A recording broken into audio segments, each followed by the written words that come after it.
حکومت کی جانب سے یہ کہا جا رہا ہے کہ الیکشن کے لیے فنڈ جاری نہیں کیے جائیں گے، کیا سپریم کورٹ کی توہین کی جا رہی ہے؟ دیکھیں، کوئی پارلیمنٹ جو جمہوریت اور جمہوریت کی بات کے سسٹم پہ آئی ہو، کیا وہ ایسی بات کر سکتی ہے کہ ہم نے اگلے الیکشن ہی نہیں کرانے؟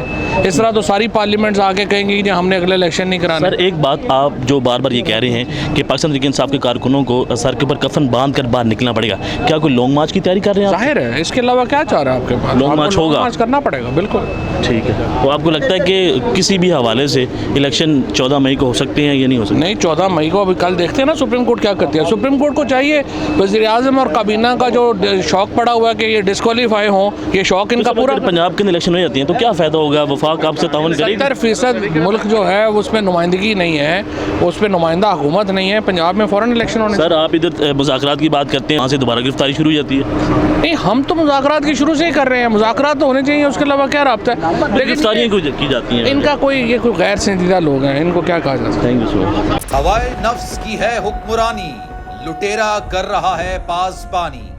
بول نیوز کے مارکیٹنگ ہیڈ آکاش رام تاحال لاپتہ، تفتیشی ادارے جواب دینے سے قاصر۔ اہل خانہ پریشان، بیٹے کی جدائی میں ماں غم سے نڈھال۔ جو بچو ہندو پر آئے تھے جو کو پاکستانی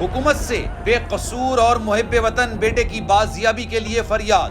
آکاش رام کے اغوا کے خلاف اہل خانہ کی جانب سے سپریم کورٹ میں درخواست دائر۔ سپریم کورٹ کے چیف جسٹس عمر عطا بندیا سے آکاش رام کے اہل خانہ کی جلد سماعت کی استدعا۔ سمیع ابراہیم اور صدیق جان کی سپریم کورٹ کے باہر اہم پریس کانفرنس۔ ہمارے پاس اور کوئی آپشن نہیں رہا۔ ان کی فیملی بھی یہ بات کہہ رہی ہے کہ ہمیں یہاں پہ پارلیمنٹ اور سپریم کورٹ کے سامنے احتجاجی کیمپ لگا کے بیٹھنا چاہیے۔ چیف جسٹس پاکستان سے استدعا کر رہے ہیں کہ اس پیٹیشن کو لگائیں اور جواب لیں ان اغواکاروں سے۔ مشکل کی اس گھڑی میں عالمی میڈیا نے بھی اٹھائی آواز۔ CNN، آج تک، انڈیا ٹوڈے، ٹائمز ناؤ سمیت عالمی میڈیا نے آکاش رام کے اغوا کے خلاف دیا بول کا ساتھ۔ اف کیا ظلم ہے، بول انصاف کا منتظر۔ سبسکرائب کریں اور بیل دبائیں تاکہ کوئی خبر رہ نہ جائے۔